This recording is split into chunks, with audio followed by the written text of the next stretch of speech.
It's a national health care crisis. There just aren't enough doctors in our country.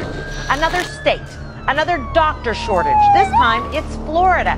We have some counties in Florida that don't have any physicians practicing in them. We're going to need 4,500 more primary care physicians in Florida, and we're just not going to have them. Because primary care physicians are paid so poorly relative to the glitzier medical specialties, medical graduates simply don't choose primary care anymore. But it is access to doctors that will vex Americans in the future. I'm one guy. We need more people. The availability of primary care doctors in Florida is grossly inadequate. The problem will be even worse for rural areas. 50% of emergency room visits occur because of poor access to a primary care physician. You have a lot of medical doctors that come out here? No, I have a problem with that all the time. There aren't any physicians. It just keeps getting more expensive. Another doctor shortage of all these new patients. Florida. The aging of the population. There aren't enough new doctors. Increasingly difficult to find anywhere. Simply put, there aren't enough doctors. I started a small business, Nurse Practitioner on Call, Comprehensive Care Medical Group, in 2010. That's a heart beating? That's your heart beating.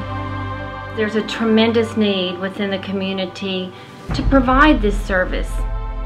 They'll do anything they can for my folks, and I love that. We go to places where other people will not go. And this is the issue I feel like nurse practitioners can step forward to. We're used to working in environments like this. The management of primary care patients is tailor-made to what a nurse practitioner can provide. We're an answer to the problem. That old-fashioned doctor or nurse conception is history. Modern advanced practice nurses are highly qualified to be primary care providers.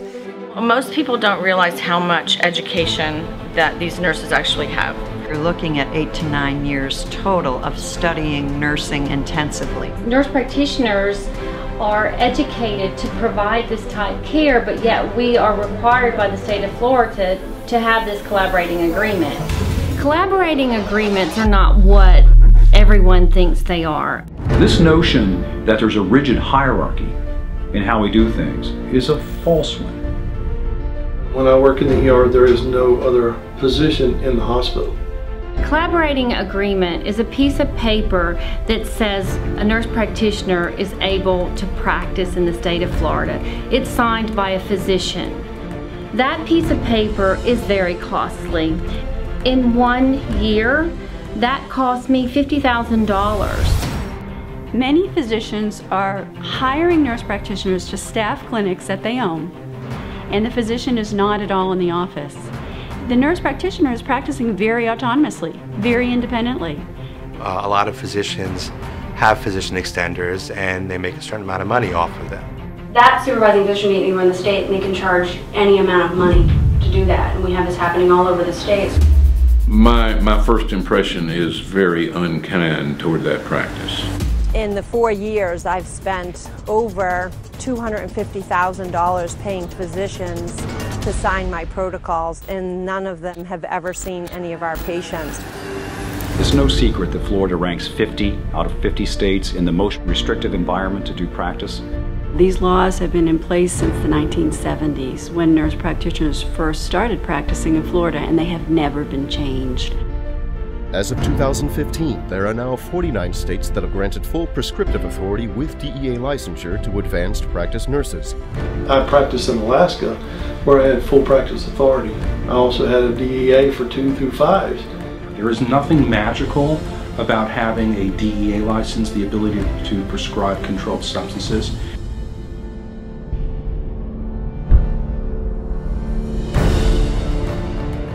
My own daughter is a psychiatric nurse practitioner. She was born and raised in Florida. She was educated in the public school systems in Florida. She received her bachelor's in nursing and her master's in nursing in Florida, but she cannot work in Florida. This is a shame because Florida taxpayers are subsidizing state universities to train and educate nurse practitioners to be able to provide primary care in Florida. They're young, they're intelligent, and they see no reason to stay in a state that will not allow them to practice.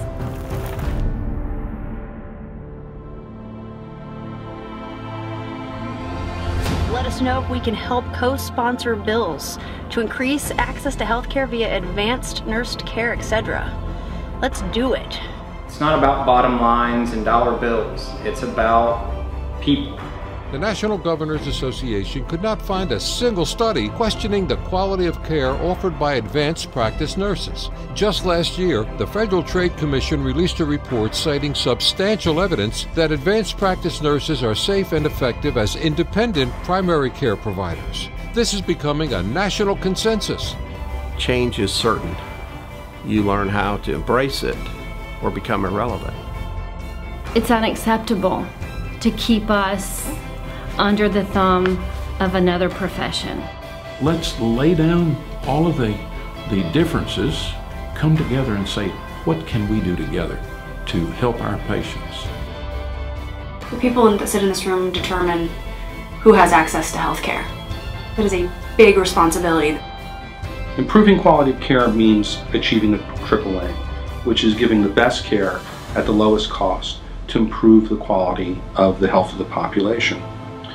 Doctors can't do this alone. Henry, you donate a lot of your own personal time to come to this facility, I understand. Could you tell me a little bit why you do that?